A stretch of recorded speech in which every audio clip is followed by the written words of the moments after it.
Mussolini.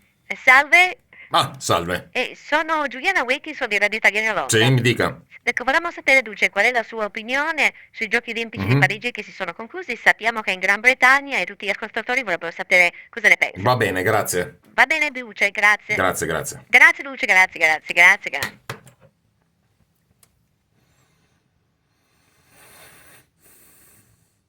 Ebbene, vi ringrazio per la domanda.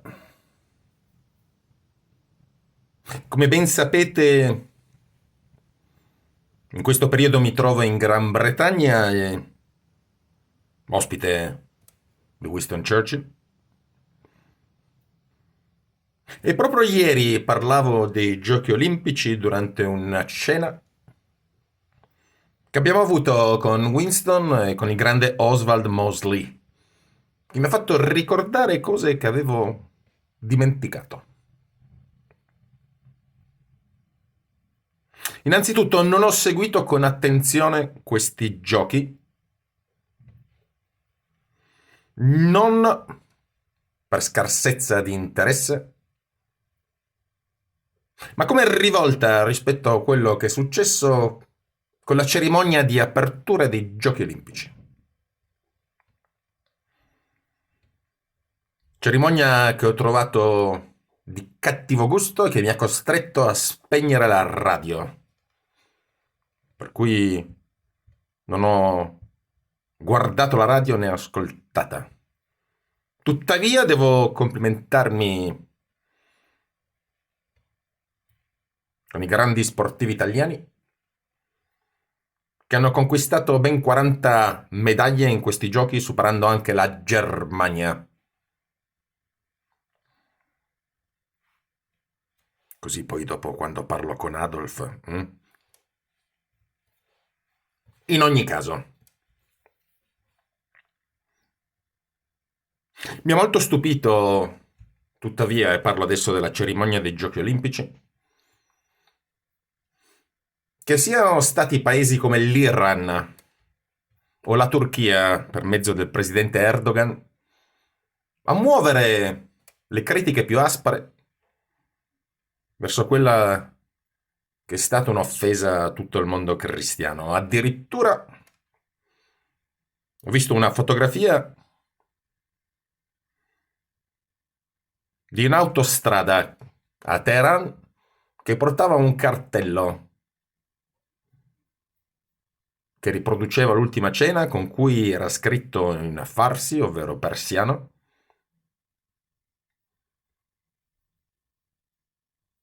Gesù è il figlio di Maria ed è il messaggero di Dio, come protesta rispetto a quanto è successo in Francia. E questa cosa mi ha profondamente depresso, ovvero il fatto che sia il mondo islamico a essersi impuntato contro questa offesa, mentre il cosiddetto mondo cristiano è stato zitto. Ricordo che per l'Islam Gesù è uno dei profeti, non viene riconosciuto come figlio di Dio, ma è uno dei profeti. Compare in quanto profeta nel Corano. Tuttavia, andiamo avanti. Questi giochi olimpici, essendo qui in Gran Bretagna, mi hanno fatto pensare a quello che è il concetto di nazione. Ed è di questo che vorrei parlare oggi. Appunto, in relazione ai Giochi Olimpici. La domanda è: che cos'è una nazione? Domanda che sembra semplice, ma la cui risposta è difficile per coloro che non hanno un senso di identità storica. Benito? Sì, Benito, are you busy? sì, Winston. Yeah, what are you doing? Cosa? What are you doing? No, sto parlando un attimo dei Giochi Olimpici. All right, but... Va bene. Yeah, but it's tea time, Benito. Cosa? Sì, è l'ora del tè, ho capito. Se mi permetti di concludere, Winston. Well, it's tea time, you know. So we... Va bene, cosa si prende? champagne with cheese. Champagne. Yes, with Stilton cheese. con formaggio Stilton. Yes. Scusa Winston, sarebbe l'ora del tè, prendiamo il tè. Well, I'd rather have champagne. No, lo if you don't champagne. mind. Yes. I run out va of bene. tea. Yes. And I like it that way anyway. Perché a te piace così. Yes, absolutely. Va bene. Absolutely. Va bene You Winston, got it. chiudi la porta per cortesia. All right. Thank you. Scusate. Winston, come tutti i britannici, e qui ritorniamo al concetto di identità, è molto legato alla bottiglia. In ogni caso andiamo avanti. Stavo dicendo il concetto di identità storica. E questo appunto mi è stato ricordato, mi sono distratto un attimo, la presenza di Winston mi ha distratto, dal grande Oswald Mosley, quando parlavamo di quello che è successo in Gran Bretagna in questi giorni, ovvero le rivolte che si sono diffuse in tutte le città britanniche. Parlo di Bristol, parlo di Brighton, parlo di Birmingham. È iniziato proprio a Sunderland, dopo un orrendo fatto di cronaca che ha coinvolto 3 adolescenti vittime.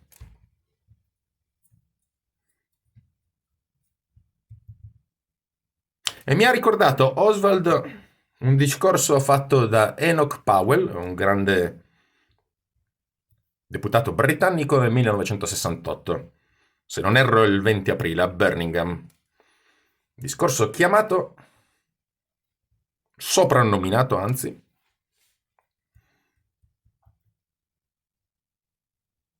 il fiume di sangue, prendendo ispirazione da un passaggio di Virgilio dell'Eneide, dove appunto Enea chiede alla Sibilla di fare una profezia e la Sibilla dice ad Enea che il Tevere diventerà rosso di sangue. Ora, questo linguaggio non era stato utilizzato da Enoch Powell al tempo, ma molti, o almeno alcuni di questi dimostranti che hanno appunto protestato nelle città britanniche avevano un cartello con scritto Powell aveva ragione.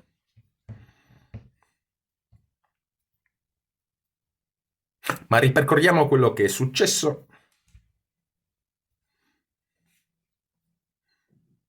Dopo questo fatto di cronaca causato da una persona nata a Cardiff, ma originario di famiglia ruandese, di cui non si sa molto, sono nate delle proteste spontanee in tutta la Gran Bretagna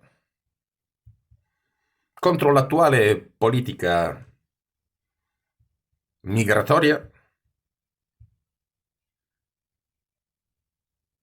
di cui adesso è responsabile il Partito Laburista di Keir Stalin, partito che ha preso come numero di voti meno di quelli che aveva preso Corbyn nelle ultime elezioni, ma dato il bizzarro sistema britannico, un partito che ha preso il 20% dei voti e adesso la maggioranza assoluta nel Parlamento. Chi ha vinto non è stato il Partito Laburista, ma in verità è stato sconfitto il Partito Conservatore, in quanto al partito il Reform Party di Nigel Farage sono stati dati 5 milioni di voti, e con 5 milioni di voti il partito di Farage ha solo 3 deputati. Ci fosse un sistema proporzionale in Gran Bretagna ne avrebbe 70. E questo per farvi comprendere come il sistema britannico pecchi nella rappresentanza politica.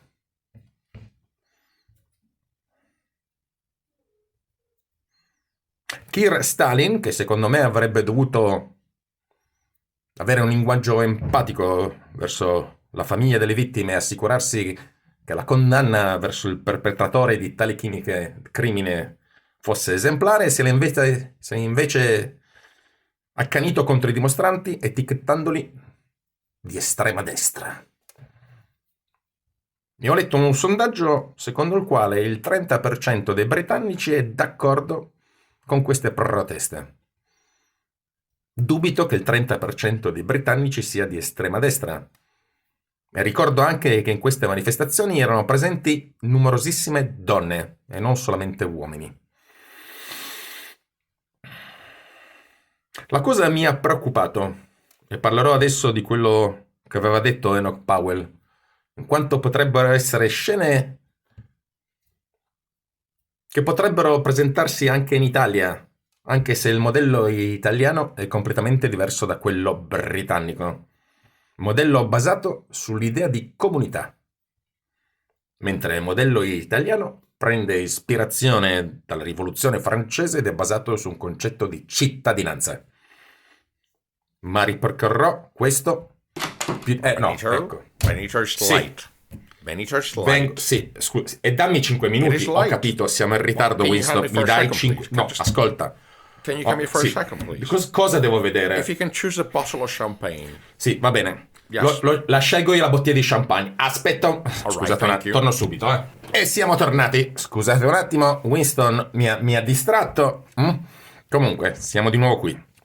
Allora, che stavamo dicendo? È il concetto di comunità. Dicevo che la Gran Bretagna, a differenza dell'Italia,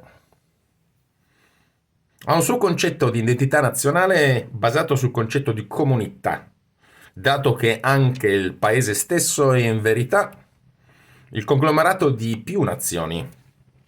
La Scozia, unitesi all'Inghilterra con il Trattato dell'Unione del 1707, per non scordarci il nord dell'Irlanda, appunto, e il Galles, non considerato alla stregua delle altre nazioni. Tuttavia, mi ha molto colpito appunto l'espandersi di queste proteste e soprattutto mi ha molto colpito vedere a Belfast la bandiera irlandese issata assieme alla bandiera di San Giorgio, il simbolo dell'Inghilterra. Queste persone protestavano fondamentalmente contro la politica migratoria britannica, soprattutto per quanto riguarda l'accoglienza dei cosiddetti migranti illegali che sbarcano nel paese, che ha raggiunto la cifra di 1.000 migranti alla settimana. Ricordo che nel 2023 sono sbarcati in Italia 158.000 migranti, stiamo parlando solamente per via mare. Ma gli inglesi, si sa, sono altra pasta e si ribellano.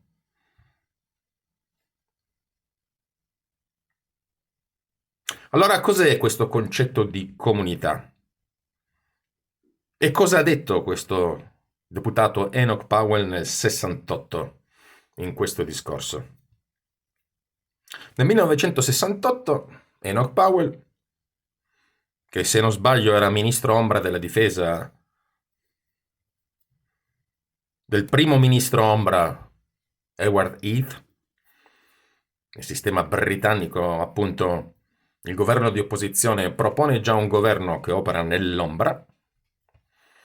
In questo discorso fatto a Birmingham criticava la politica migratoria del Partito Laburista, che al tempo faceva passare un atto del Parlamento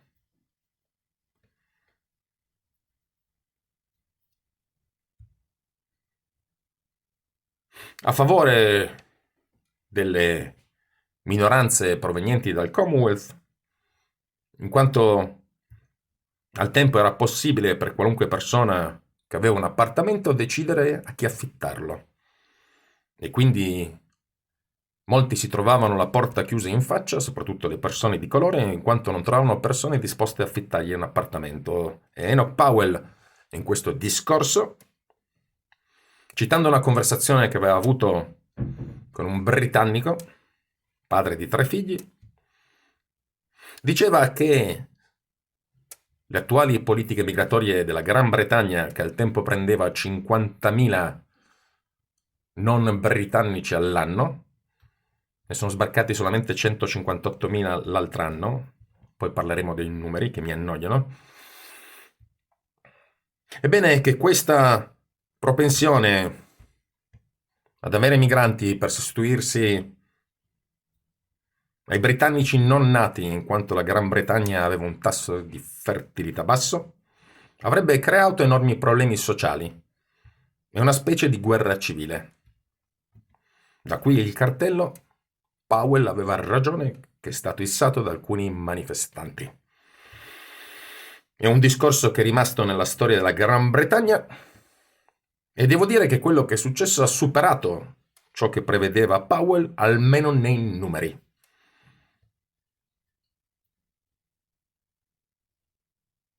E quindi qual è il modello britannico? È un modello di comunità. In questo modello, in un paese classista dove esiste ancora un re, la nobiltà, dove la proprietà della terra appartiene ancora a molti nobili, che ci crediate o no, è un modello per riconoscere l'identità di ogni comunità, per cui abbiamo città come Manchester, e penso solamente al quartiere di Bolton, dove esiste appunto al quartiere di Bolton una comunità pakistana, nella sua interezza, con moschee, minareti e quant'altro. E allo stesso tempo in un altro quartiere di Manchester, se non mi sbaglio, una comunità indiana, induista. Se andate a Londra, nel quartiere di Whitechapel, vedrete un'altra comunità pakistana con una delle più grandi moschee britanniche. Attenzione, non è un discorso anti-islamista, seguitemi nel ragionamento.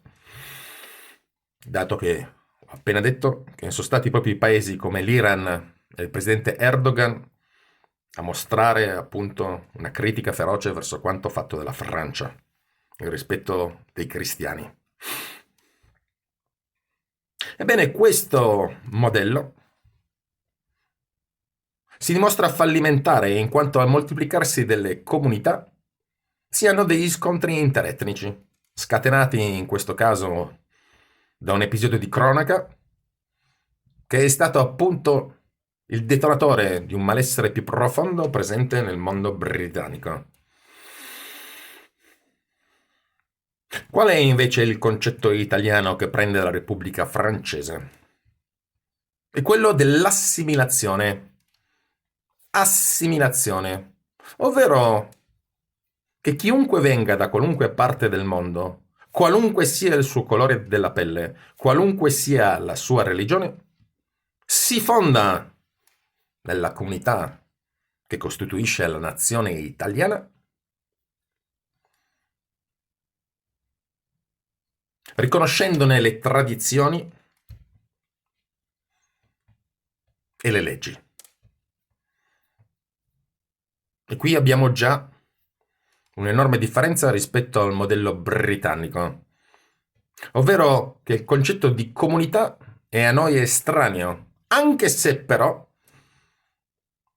in maniera surrettizia c'è chi vuole farlo passare, onde giustificare la tribalizzazione di alcune città e di alcuni territori in Italia. Ma cosa è successo durante queste manifestazioni in Gran Bretagna? È successo che il leader del partito Reform Party, Nigel Farage, ha chiesto un dibattito pubblico sull'immigrazione. Dibattito pubblico che in Gran Bretagna non si fa e che non si fa neanche in Italia, in quanto la pseudodestra di Giorgia Colmelone e del capitano col bastoncino di pesce, assieme al generale che parla solo di LGBT perché parlare di salari e parlare di lavoro gli risulta scomodo, non vuole fare. Perché parlare di immigrazione vuol dire anche parlare di fertilità.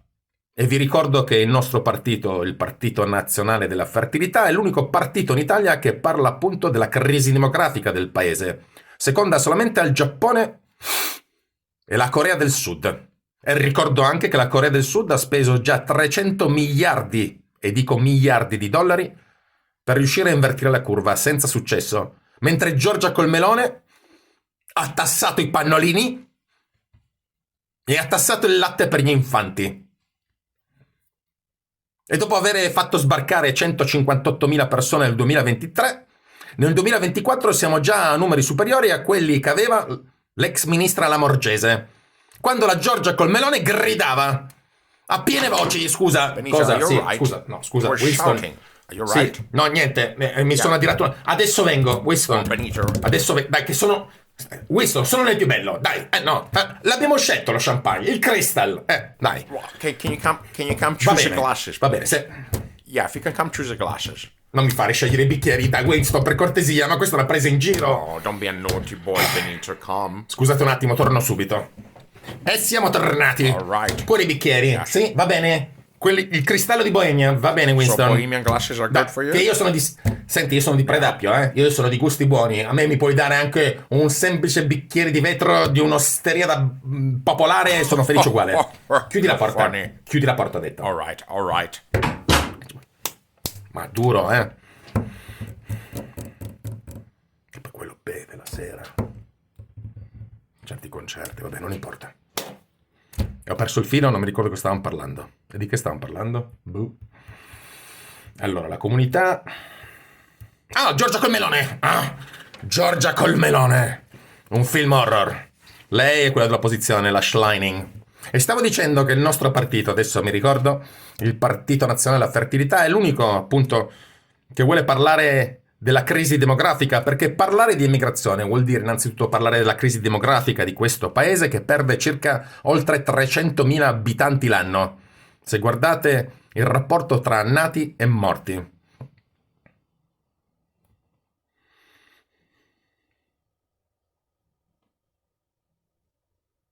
Scusate, stavo pensando allo champagne Crystal, che è buono, però vabbè, non importa.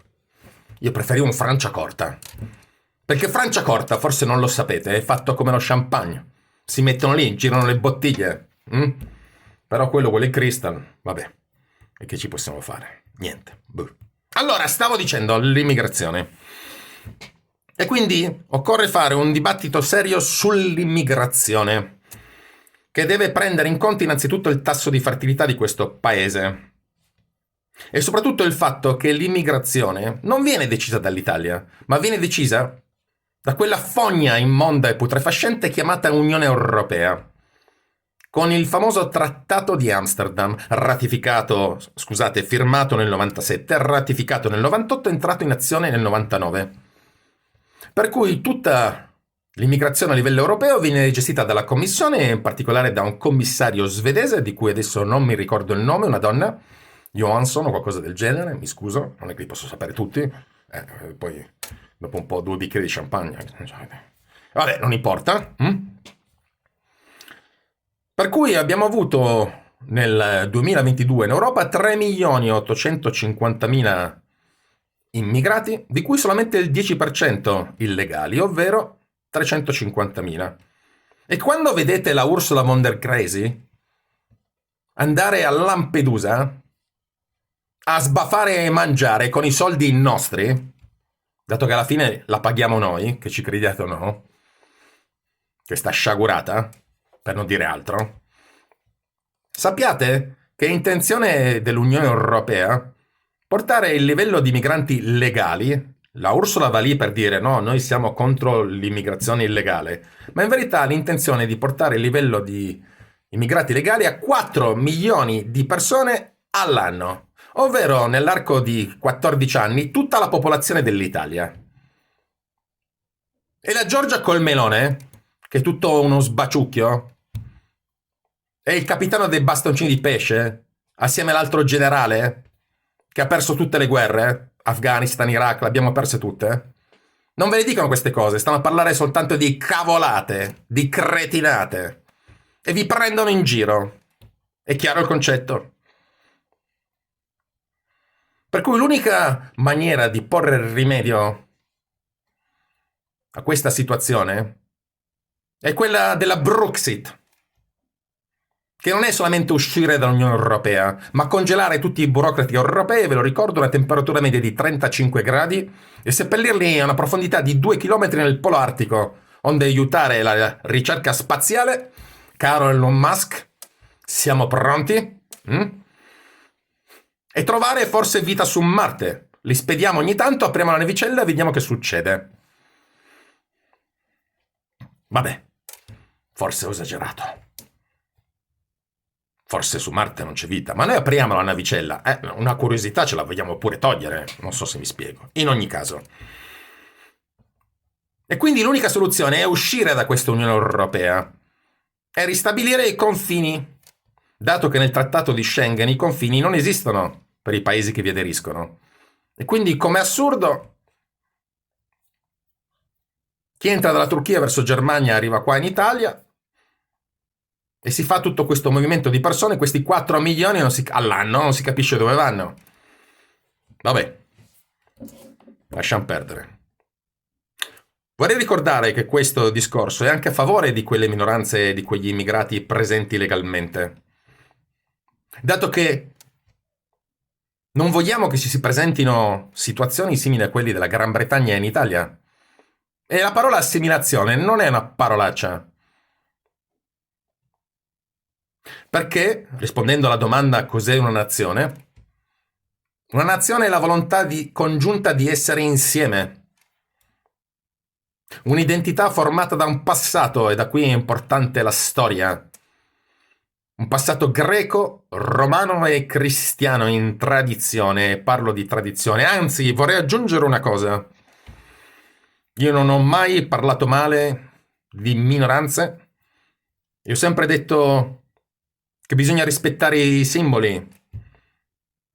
e rispettare anche le altre religioni, e parlo in questo caso dell'Islam, che per bocca dell'Iran e della Turchia si è ribellato alla pagliacciata successa a Parigi. Ma è chiaro che una civiltà è basata anche su una tradizione storica.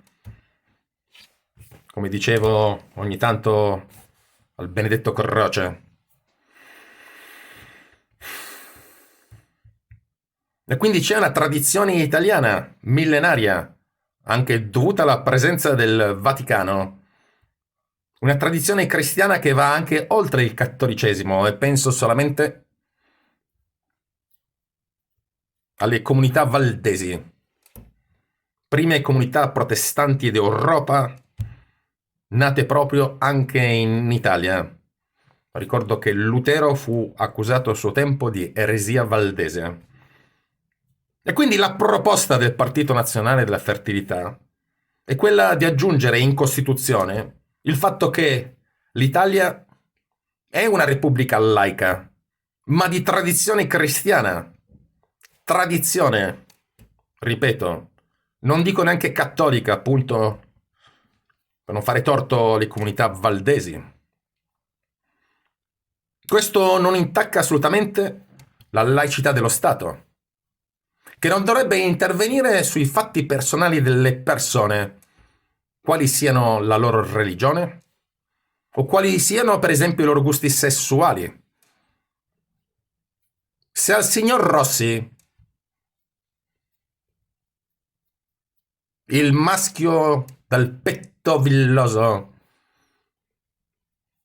che cammina davanti a lui provoca scatti ormonali che non possiamo descrivere, sono affari suoi, chi se ne frega, è chiaro? Altra cosa è andare nelle scuole e insegnare ai maschietti di 3 anni che devono vergognarsi di essere uomini. Col cavolo! Col cavolo!